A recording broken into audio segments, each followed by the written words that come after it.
In November of 2023, Duke University completed an unprecedented one-year study exploring the risks to privacy, safety, and national security tied to data brokers selling and trading your sensitive information. And we're not just talking about data brokers selling your information to other US entities. We're talking about data brokers selling and trading your personal private data to entities in the US and abroad, whether they are American allies or known foreign adversaries to the United States. The results of this research were absolutely shocking, and that's what I want to share with you today.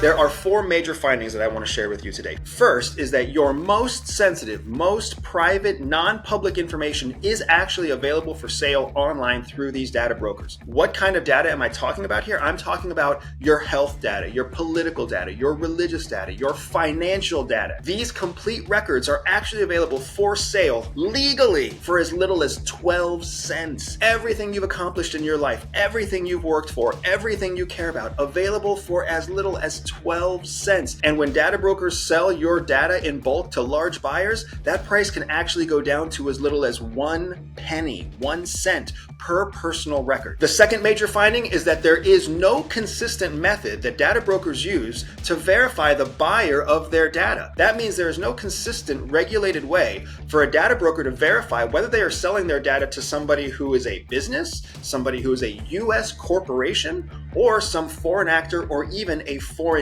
government actor. The third big finding is that selling and trading private sensitive data for American citizens is actually a multi-billion-dollar industry that is largely unregulated around the entire world. We're not just talking about an American problem, we're actually talking about an international problem affecting American citizens. And the fourth and final finding, and possibly the most terrifying, is that data brokers actually give them the method that they need to be able to target American citizens from things as specific as their name and home address to things as general as their zip code or their job description. I'm excited to dig into these four findings and give you a more solid understanding of what this incredible study was that Duke University completed in November of 2023. But first, I want to take a quick break to thank today's sponsor, Aura, because the stuff that we're talking about today is literally the stuff that pisses me off and simultaneously terrifies me, because we have such little control over our digital data. And that is exactly the data that Aura specializes in protecting. It's why I have been a very proud customer of Aura for almost a year now,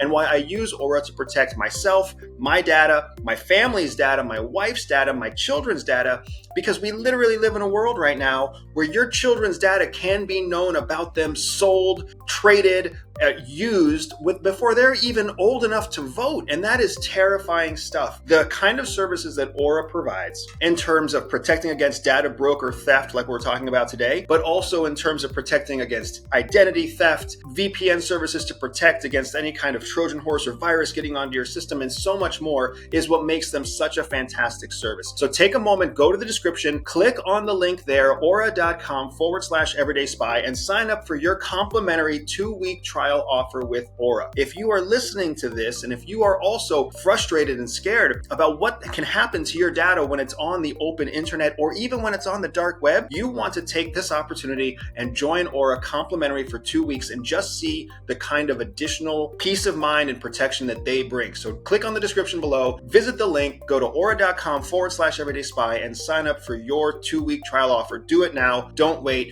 In the meantime, let me keep telling you about what happened that Duke University discovered. So Duke University's research was funded by West Point, or the U.S. Military Academy, and their focus of their research was on U.S. active duty, retired, and all personnel that carried the veteran background. So I, as a veteran and an Air Force Academy graduate, was very interested to see the results of this research. The reason that they focused on military veterans and active duty is because they are some of the most sensitive and highly targeted American citizens that exist inside the continental United States. Now, the logic was that if this research could be done on the data sensitivity and the availability of sensitive data for US military personnel, how much easier is it for people to collect information on non-military personnel? So now you kind of understand the 10,000-foot view of what Duke University was trying to accomplish here. Let's take a look at how protected, sensitive personal information is about US military service people and from that be able to understand or ascertain how secure data information is for all American citizens writ large, because technically military personnel should be held at the highest level of data protection. Now, what the study actually showed is that US military personnel were not only actively targeted based on their data information that was available online. Not only that, but their information actually came at a premium price, not only because they were American citizens, but they had that military background, whether they were veteran, retired, or active duty. Because the data broker industry is so unregulated, not just here in the United States, but abroad as well, the focus for this research was actually on California and Vermont data broker companies. Now, Duke University chose California and Vermont because they are two of the most liberal states in the United States, which means they come with some of the most heavy regulation. So even in these heavily regulated states, this industry is so loosely regulated that data brokers really don't have any kind of policing or oversight in terms of who they collect data on, how they collect that data, how they aggregate that data, how they package that data, and what price they sell for that data. The research was actually done in 3 phases. First was to investigate the types of data brokers there are, the data broking companies that could be engaged for the collection of information, and then of course to determine which prioritized data brokers would be used as part of this investigation. The second phase was to actually engage in the buying of data. So Duke University, with West Point funding and oversight from West Point, actually engaged in actively purchasing from the data brokers individual files of active duty, retired, and veteran personnel. So this was a very real active investigation, not just one that was done in an academic environment, but one where Duke University engaged in the active exchange of money for sensitive private data on American military personnel. The third phase of this study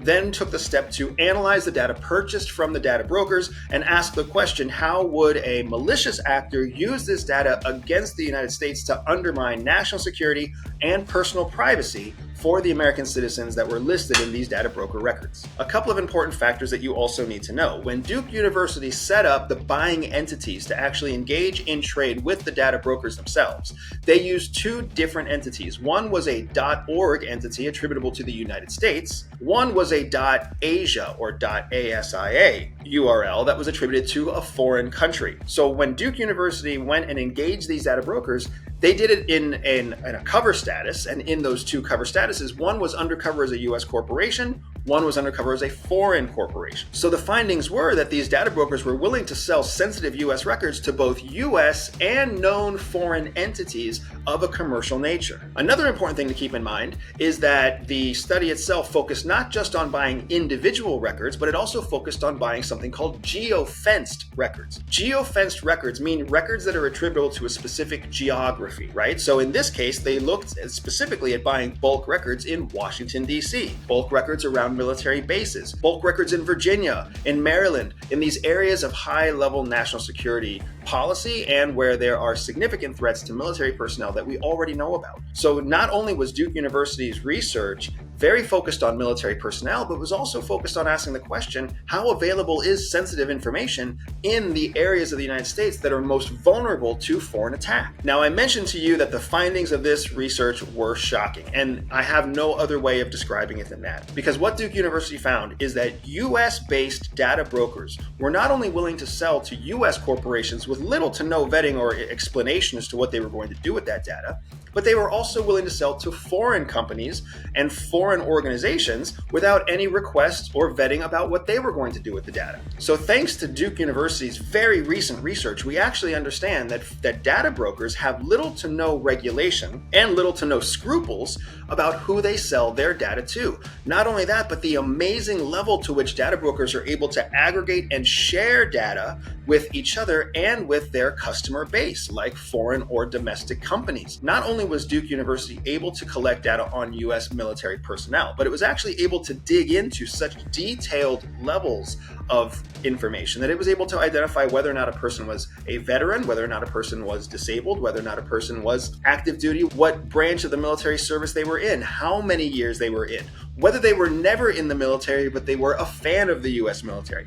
The level to which data brokers are able to subdivide their data so that they can use that to create a compelling data package for their customer base is actually mind-blowing. Imagine the wife of a military person on deployment who is interested in knitting and cooking. That woman and all of her details can actually be subdivided and resold by a data broker for as little as 12 cents.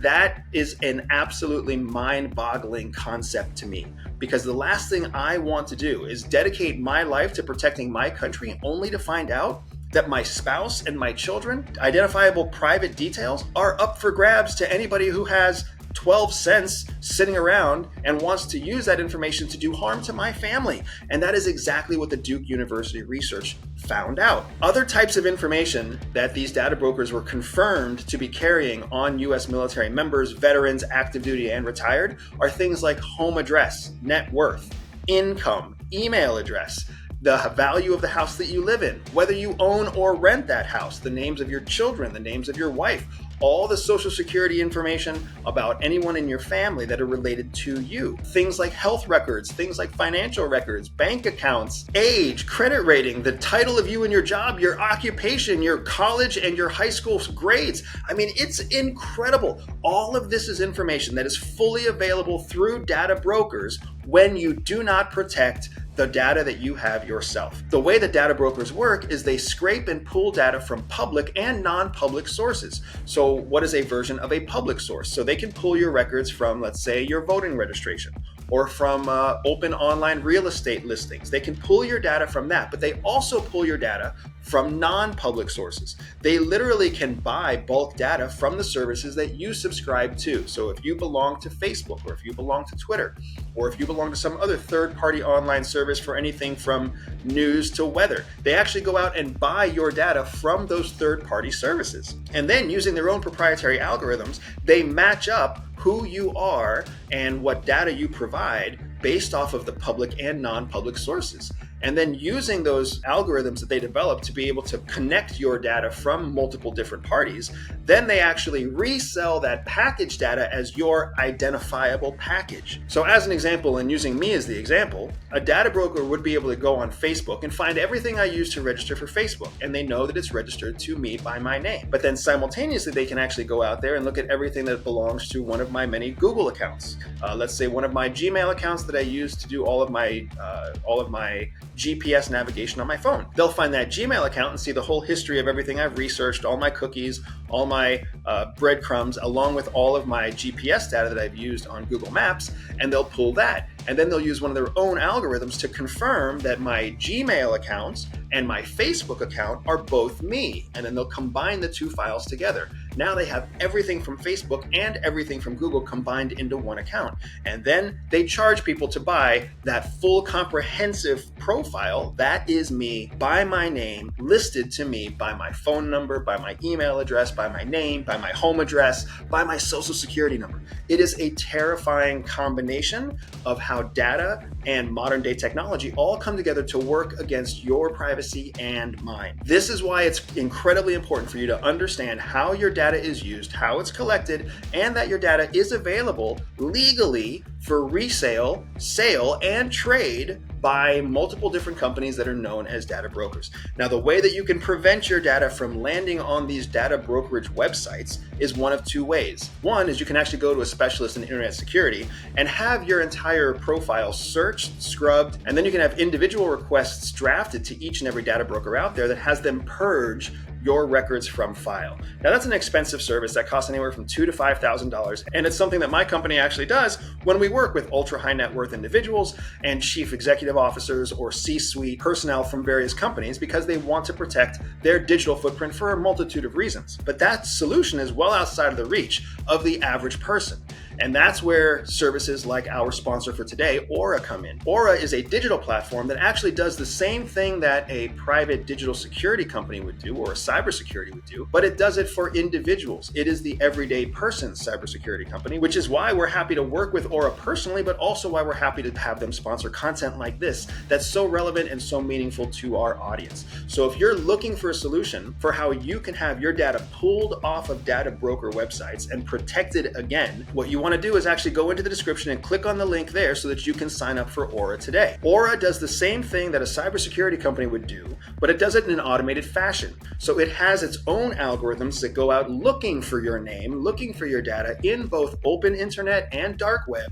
And when it finds your information, it automatically creates a request to the data broker to have them purge the information. Now, the secret here is that anytime a data broker gets a request that asks them to purge private information, they must follow that request. That's one of the few areas that's actually regulated by US law. So when they get a request, they must purge your data. But again, the soft underbelly of this unregulated industry, once they purge your data on day one, if their algorithm goes out on day two and finds you again, it's considered a refresh or new data. So the previous request no longer applies. So that's why a service like Aura that's automated is so valuable, because every single day that your data is searchable and discoverable, Aura goes out and submits one of those requests to have your data purged. I can't tell you enough how valuable this study was by Duke University. It was incredibly profound at a fantastically relevant time in history, because your data and my data is what companies call the next natural resource. Just like fossil fuels, just like trees, just like gold. The data that you and I produce every day, from our health records to what we search for online, is incredibly useful, valuable data to online companies and companies worldwide, which is why that natural resource must be protected. Just like we're trying to protect our natural trees, and we're trying to protect our water, and we're trying to protect our rare earth minerals, we must also protect our personal data. And the best tool for everyday people like you and me to protect our data on a daily basis is a tool like Aura. So don't wait 1 minute longer. Visit aura.com/everydayspy. Sign up for your 2-week free trial offer and see for yourself the peace of mind that comes from having an app that lives on your phone, an app that you can log into from your computer and actually see where your data stands on a daily basis. Don't waste another minute. Thank you for your time, and please share this video with other people so they understand how at risk their data is, and that it's not just an opinion. It's an actual verifiable study recently carried out by Duke University, funded by the US Military Academy. Thank you for your time, folks, and I'll see you next time. Freedom! So fresh on me. Freedom!